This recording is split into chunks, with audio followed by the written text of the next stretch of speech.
안녕하세요. 커피 찾는 남자입니다. 오늘은 커피 원두의 숙성에 대한 얘기를 좀 해보도록 하겠습니다. 일반적으로 커피는 로스팅 직후에 추출하기보다는 일정 시간 이후에 사용하는 편이죠. 로스팅에서 발생한 가스가 추출을 방해하기도 하지만 숙성이 되지 않아서 원하는 향미를 얻지 못하기 때문이기도 한 것 같습니다. 누군가는 이런 주장을 하기도 합니다. 커피 원두는 로스팅 직후에 가장 신선하고 맛이 좋다. 그 이후에는 향미를 잃기만 할 뿐이다. 네, 저는 이런 주장은 절반은 맞지만 절반은 틀린 이야기라고 생각하고 있습니다. 최근에 SC에서 나온 커피 프레시니스 핸드북이라고 하는 자료를 다시 한번 읽어봤습니다. 원두의 신선도에 대한 자료인데 이 자료에서는 신선도를 물리적인 부분과 화학적 부분으로 나누어서 다루고 있습니다. 물리적인 신선도는 원두 보관 중에 일어난 기체 손실로 인한 무게 감소를 전체적으로 측정하고 있고, 화학적 신선도는 신선도의 지표가 될 수 있는 성분을 비율로 이렇게 지정한 다음에 그 비율을 모니터링하는 형태로 이야기하고 있습니다. 커피 원두의 신선도는 시간이 지나면서 무조건 하락하는 것이 맞습니다. 그러나 저는 커피에서는 관능적인 만족감이 가장 중요한 부분이라고 생각합니다. 우리가 다뤄야 할 부분은 사실 커피에서 프레시니스라기보다는 조금 더 적합한 표현은 피크 플레이버라고 하는 표현이라고 생각합니다. 부트캠프 커피에서는 이렇게 자료를 만들어서 표현하기도 하더라고요. 로스팅 이후에 신선도는 약간 떨어졌는데 오히려 향미의 정점이 더 올랐다라고 볼 수 있는 이런 경우들이 제법 많이 있습니다. 네, 좀 더 자세히 살펴보도록 하겠습니다. 먼저 숙성과 에이징 그리고 디게싱이라고 하는 용어적인 차이들에 대해서 좀 생각해 볼 필요가 있는데, 우리가 흔히 숙성이라고 얘기할 때 한자를 찾아보면 이글숙, 이룰성 한자들을 사용하고 있습니다. 어떤 상태를 유지하면서 보다 긍정적인 무언가가 만들어지는 것을 숙성이라고 부르는 것 같습니다. 기본적으로 커피 원두는 시간이 지나면서 노화되어 가고 다양한 성분의 총량이 줄어드는 편입니다. 다만 커피라는 영역에 있어서 관능적으로 더 좋다고 느낄 수 있는 성분이 추가적으로 형성될 여지가 있거나 혹은 특정 물질이 감소했지만 오히려 더 맛있게 느껴질 수 있느냐가 중요한 부분이라고 할 수 있습니다. 자, 디게싱은 로스팅에서 만들어진 가스가 보관 상태에서 자연스럽게 빠져나가는 것을 말합니다. 물론 추출 과정에서 인위적으로 제거하는 과정을 거치게 우리가 하기도 하고, 또 추출의 첫 단계에서 어느 정도 자연스럽게 디게싱이 일어나기도 합니다. 향미가 노화되어 가면서 더 나빠지기만 하는데 추출이 쉬워지면서 최종적으로 커피 맛이 개선된다라고 하는 관점도 있습니다. 이게 사실이라고 한다면 로스팅이 잘 된 커피는 로스팅에서 만들어진 가스 때문에 추출되기는 어렵지만 로스팅 직후 분쇄를 해보면 그때 항상 매력적인 향이 있어야만 하겠죠. 이거는 로스팅 스타일에 따라서 상당히 다른데, 로스팅 직후에 커피를 분쇄를 해보면 특별한 프레그런스가 느껴지지 않다가 일정 시간이 지나고 나서 다른 계열의 복합적인 향이 느껴지는 일들이 있습니다. 그래서 이런 주장은 이런 현상들을 다 설명하기는 어려울 것 같아 보입니다. 로스팅에서 만들어진 가스가 추출을 방해하는 시기가 있다가 어느 정도의 디게싱이 이루어지고 나면 원활한 추출이 이루어지는 것은 사실입니다. 하지만 이것을 토대로 숙성이라고 하는 것을 완전하게 부정하는 것은 충분치 않아 보입니다. 자, 그러면 숙성이 존재하는지를 우리가 한번 생각해 볼 필요가 있습니다. 로스팅 이후에 커피가 경계는 좀 애매하기는 하지만 어느 정도의 숙성과 또 노화를 동시에 겪으면서 본래 가지고 있던 긍정적인 향미를 장기적으로는 잃어가는 것 같습니다. 그러면 어디까지를 숙성, 어디까지를 노화라고 봐야 할지를 살펴볼 필요가 있을 텐데, 자, 숙성이라고 부를 수 있는 긍정적인 변화가 보관 시에 만들어질 여지가 있는지부터 한번 생각해 보면 좋겠습니다. 자, 커피 공부하시는 분들이 많이들 읽어보셨을 법한 에스프레소 커피라고 하는 책이 있습니다. 네, 이 책의 6장에서 보관과 포장을 다루면서 이런 내용들을 서술하고 있습니다.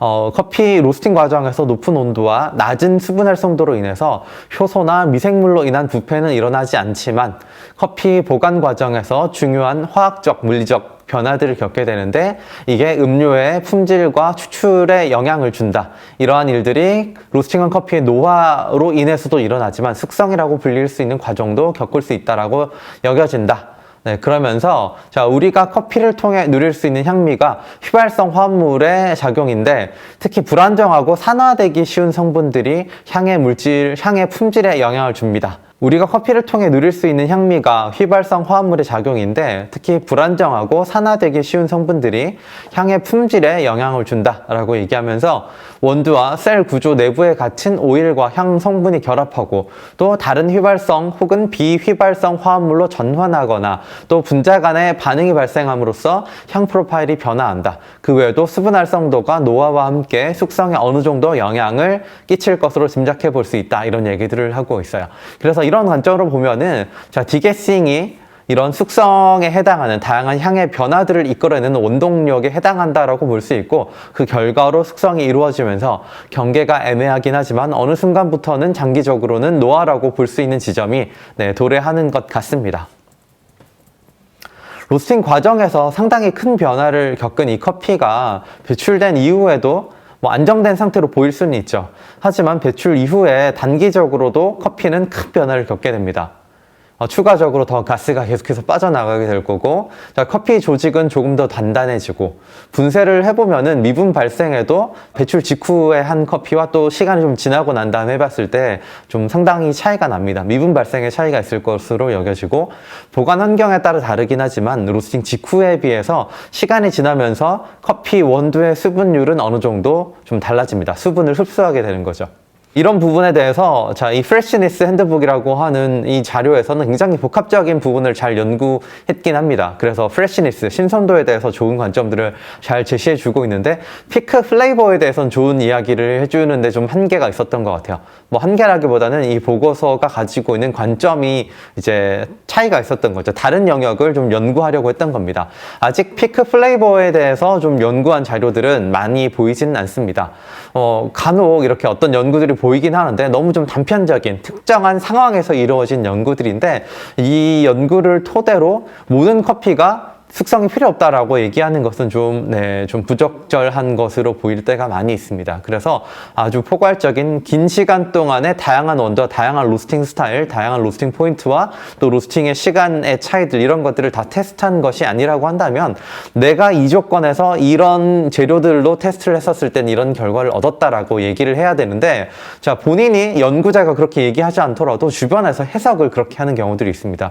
일반화의 오류들을 계속 범하게 되는 거죠. 그래서 자, 이런 단편적인 결과들에 대해서는 그냥 한번 참고하고 넘어가면 될 것 같고 생두가 달라지고 로스팅 스타일이 달라지고 원두가 달라지고 보관 환경이 달라지면은 또 다른 결과들이 나올 수 있다라고 생각하시면 좋을 것 같습니다. 제 경험을 한번 얘기해 보고 싶은데 커피 원두에서 숙성이 필요하냐 안 하냐는 로스팅의 스타일에 따라서 굉장히 다른 것 같습니다. 자, 로스팅을 어떻게 했냐라고 하는 건 오늘은 이야기할 범주는 아니고 자, 로스팅의 과정은 잠깐 떼어놓고 로스팅의 결과 중에서 우리가 낼 수 있는 다양한 수치들이 있죠. 색도도 있을 거고 중량 감소나 여러 가지가 있을 텐데 색도라고 하는 건 사실 측정기를 어떤 기계를 썼느냐에 따라서 또 그라인더의 종류, 분쇄도 등등에 따라서 결과의 오차 범위가 상당히 넓기 때문에 저는 중량 감소율을 조금 더 중요한 지표로 사용하고 있습니다. 자, 중량 감소율을 기준으로 어떤 비슷한 수준으로 로스팅 한다라고 가정했었을 때 자, 그럼에도 불구하고 원두의 수분 함량은 그때그때 좀 다를 수가 있습니다. 자, 예를 들어서 제가 주로 로스팅하는 에티오피아 내추럴 커피 중에 한 개를 선택해서 로스팅을 해보면은 대부분 저는 중량 감소가 12에서 13% 수준으로 왔다 갔다 하게 되는데 어떤 때는 잘 익었다라는 느낌이 들기도 했지만 어떤 때는 잘 안 익기도 하고 어떤 때는 제 목표보다 오버됐다라고 할 수 있는 그 수준 정도가 이 범주 안에 있습니다. 그런데 이때 원두의 수분 함량을 측정을 해보면은 낮을 때는 한 2.5 정도부터 시작해서 높을 때는 3.5까지 높아지기도 합니다. 로스팅 직후에 측정했을 때를 말씀드리는 거고요. 자, 2.5 이하로 내려오게 되면은 보통 조금 너무 좀 드라이한 느낌이 만들어지면서 커피에서 자칫하면 좀 날카롭고 쓴 느낌들이 만들어지기도 하고 또 수분 함량이 3.2에서 한 3.5 이 정도 수준을 넘어서게 되면 그때부터는 잘 안 익은 느낌, 삶은 듯한 느낌 이런 느낌들이 만들어지기 쉬운 편입니다. 비슷한 정도의 색상과 중량 감소율을 가지고 있지만 그럼에도 불구하고 수분 함량에 따라서 커피의 맛은 상당히 차이가 많이 나게 되는데 숙성이 필요하냐 안 하냐에 대한 관점도 자, 이 결과를 기준으로 보더라도 상당히 의미 있는 차이들을 나타내는 것 같았습니다. 쓴 정도는 아니지만 수분 함량이 비교적 낮은 정도에 있을 때에는 로스팅 직후에도 되게 향이 좋았고 특별히 숙성 기간이 없었음에도 불구하고 이 좋은 향이 상당한 기간 이어지다가 점점점 향이 좀 안 좋은 방향으로 감소되는 것을 느꼈고요. 오히려 수분 함량이 조금 더 높은 경우에는 처음에는 특별한 향들이 잘 안 만들어졌어요. 그러다가 시간이 지나니까 이 정도면 되게 괜찮은데 라고 좀 느껴졌습니다. 그래서 이 둘을 가지고 자, 어떤 게 로스팅이 더 잘 됐다 안 됐다라고 얘기하는 거 조금 어려운 애매한, 어떻게 보면 저는 적절하지 않은 것 같아 보입니다. 내 로스팅 스타일은 이런 거야, 내 로스팅 스타일은 이런 거야 라고 얘기를 해야 되지, 이걸 가지고 이 스타일이 더 로스팅 잘한 거야 아닌 거야 라고 얘기하기는 좀 어렵다는 게 제 관점입니다. 향에 이 숙성이 필요한지 아닌지는 로스팅을 어떻게 했느냐에 따라 다른 것인데, 그 로스팅 과정에 대한 얘기는 다음에 더 설명하기로 하고, 로스팅의 결과물 원두에서 우리가 측정할 수 있는 측정치 중에서 수분 함량을 바탕으로 제 의견을 한번 이야기해보자면 이런 결과들을 얻었다라고 저는 말씀드리고 있는 겁니다. 또 하나 생각해 볼 만한 게, 디게싱이라고 하는 게 분명히 커피의 향미를 추출해내는데 영향을 주는 요소라고 볼 수 있기 때문에 에스프레소와 브루잉을 어느 정도 구분하는 게 필요할 것 같습니다. 에스프레소에서는 그 가스에 의한 추출의 영향이 상대적으로 더 크다라고 저는 생각하고, 브루잉에서는 상대적으로 좀 덜한 편이라고 봅니다. 물론 에스프레소에서도 더 적극적인 프리인퓨전을 통해서 상대적으로 훨씬 큰 폭으로 조절이 가능하기 때문에 여러분들이 숙성이 필요 없는 커피들도 로스팅 직후에 추출해서 드시는 게 어느 정도 가능은 합니다만, 네, 대부분의 에스프레소 추출에 있어서는 어느 정도 조금 숙성의 시간들을 향이 변하는 것에 의미를 두기보다는 가스가 좀 빠져나가는 것에 더 의미를 두고 기다려 보시는 것도 저는 의미가 있다라고 생각합니다. 자, 오늘은 이렇게 커피의 숙성에 대해서 또 로스팅의 방식, 스타일과 이 결과를 통해서 얻게 되는 수분 함량에 따라서 제 의견을 좀 보태봤는데요. 여러분들이 커피 원두를 어딘가에서 구입하시던지 혹은 내 원두를 누군가에게 추천하실 때 이 정도 기간에서 드시는 게 좋겠다라고 하는 이 기간들, 에이징이라고 하는 표현이 조금 한계를 가지고 있다면 피크 플레이버, 상미 기간, 이런 용어들을 가지고 적당한 기간들을 한번 지시해 보는 것은 의미 있을 거라고 생각합니다. 또 커피를 즐겨 드시는 분들이라면 이 커피가 로스팅 직후부터 좀 어느 시기 정도에 먹는 게 더 좋은지에 대해서 여러분들도 한번 찾아보시면 커피 생활이 좀 더 즐겁지 않을까라고 생각하고요. 혹시나 오늘 제가 소개한 이런 부분 중에서 좀 부족함이 있었다거나 의견이 다르시다거나 조금 더 새로운 관점들을 제시하고 싶으신 분들은 답글을 달아주시면 저도 잘 살펴보도록 하겠습니다. 네, 이상으로 커피의 숙성에 대해서 피크 플레이버에 대해서 오늘 함께 살펴봤습니다. 커피 찾는 남자였습니다. 감사합니다.